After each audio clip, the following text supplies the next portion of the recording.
I feel like red pandas aren't as defined in pop culture as they deserve. Like, normal pandas and raccoons, which are in the public conscious a lot. Like, Kung Fu Panda or those videos of those mischievous raccoons on YouTube.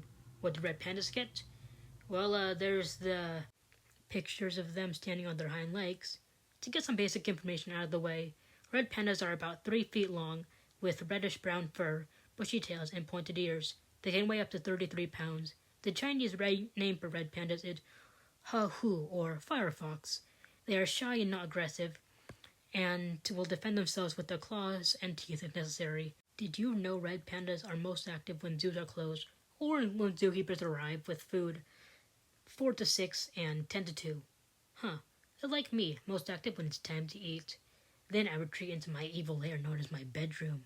Speaking of life in captivity, red pandas tend to spend most of their free time in trees, often sleeping.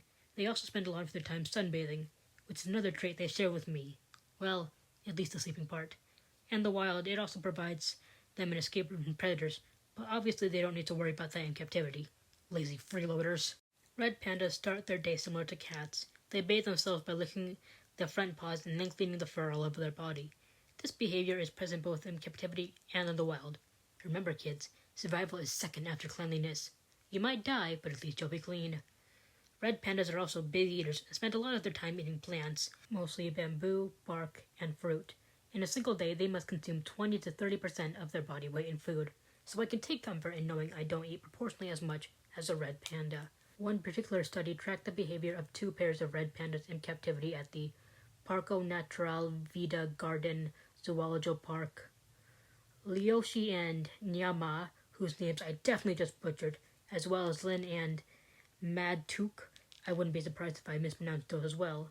By the way, excuse any stuttering that may have happened or will happen during this podcast. I'm terrible at reading out loud. It's a miracle I was able to get into drama with a part bigger than tree number 5.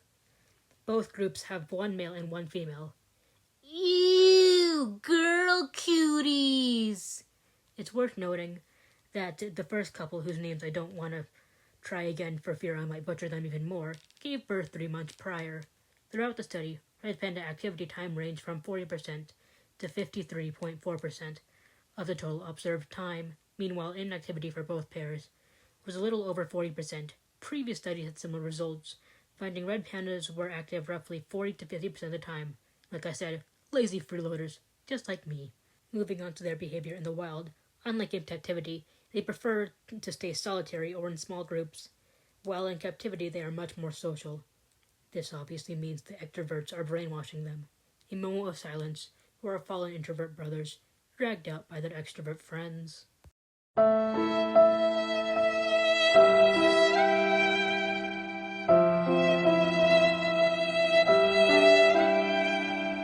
In the wild, they communicate with scent markings and by vocalizing through high-pitched noises, purrs, chips, grunts, and snarls. They bark loudly to warn off or scare predators. In other words, on every level except physical, they are a wolf. On all levels except physical, I am a wolf. The scent markings tell others they are ready to reproduce, or if they are asserting dominance. So, Mom, I didn't forget to wear deodorant today. I was just trying to tell people I am asserting my dominance. While zoos may control its animals' mating habits in the wild, red pandas tend to mate between January and March. Oh hey, my mom and I's birthdays are during red panda mating season. In the wild, red pandas are active around 40 to 60% of the day because they're not freeloaders who can get everything we ever asked for, Wesley. Some of us need to save up for Nintendo Switch 2 as Nintendo executives raise the price of games from $60 to $80 or $90. As stated before, red pandas in the wild are more solitary, interacting mostly while mating. So basically, those who have no game are forever alone, aka my future. Much like any other animal in the wild, they use scent markings, paw prints, and urine to mark their territory, proving that all that sets us apart from wild animals is opposable thumbs. I, for one, welcome our new doggy overlords. Once they evolve opposable thumbs, it's better than AI robots. Male red pandas in the wild are much more territorial than female red pandas in the wild, especially during mating season, proving that no one, no matter the species, wants others in their man cave. Overall, red pandas remain similar in captivity to how they behave in the wild. Unsurprisingly, they take longer to learn certain behaviors in captivity than in the wild due to the constant care of gullible humans who give them snackies. However, some aspects of their behavior and lives remain the same, regardless of if they are in captivity or in the wild, such as starting their day by bathing themselves via licking the front paws, then cleaning the fur all over their bodies, just like my mom swears she does every morning before I wake up. What? I believe her. Other behaviors are noticeably different from in the wild compared to captivity, such as the preference to live alone or in small groups, proving that introverts are the natural state of all human beings and extroverts are just paid actors by the government.